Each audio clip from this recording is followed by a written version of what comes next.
ضلع وسطی ترقیاتی کام تیزی کے ساتھ تکمیل کی جانب رواں۔ ڈپٹی کمشنر و ایڈمنسٹریٹر ضلع وسطی طاہر سلیم بلدیہ وسطی کے مالی معاملات میں بہتری لانے کے لیے سنجیدگی سے کوشاں ہیں۔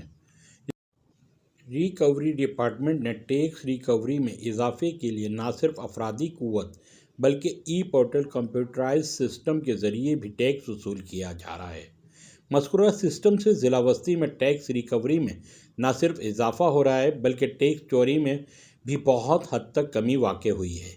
یہی وجہ ہے کہ بلدیہ وسطی میں ٹیکس ریکوری بتدریج اضافے کی جانب گامزن ہے۔ دوسری جانب ڈپٹی کمشنر اور ایڈمنسٹریٹر ضلع وسطی طاہر سلیم کی ہدایت پر جاری ترقیاتی کام بھی مناسب رفتار سے تکمیل کے مراحل طے کر رہے ہیں۔ فی الوقت 100 پارک پروجیکٹس کے تحت 40 پارک کو تعمیر نو اور تزئین نو کے بعد عوام کے لیے کھول دیا گیا ہے، جبکہ ضلع وسطی کے مختلف زونز میں شدید بارشوں کے سبب ٹوٹ پھوٹ کا شکار ہو جانے والی سڑکوں کی مرمت اور تعمیر نو کا کام ترجیحاتی بنیاد پر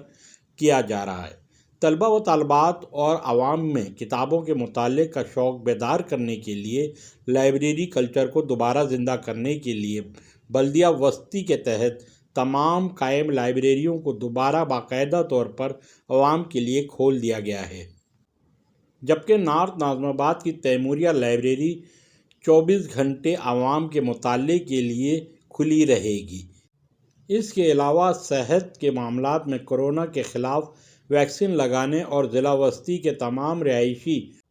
اور کاروباری علاقوں سمیت ضلع وسطی میں قائم تمام اسکولوں میں بھی مچھر مار ادویات کا اسپرے کیا جا رہا ہے، جبکہ پولیو سے نئی نسل کو بچانے کے لیے پولیو کے خلاف ویکسین بھی 5 سال تک کی عمر کے لاکھوں بچوں کو ہر مہم کے دوران پلائی جاتی ہے۔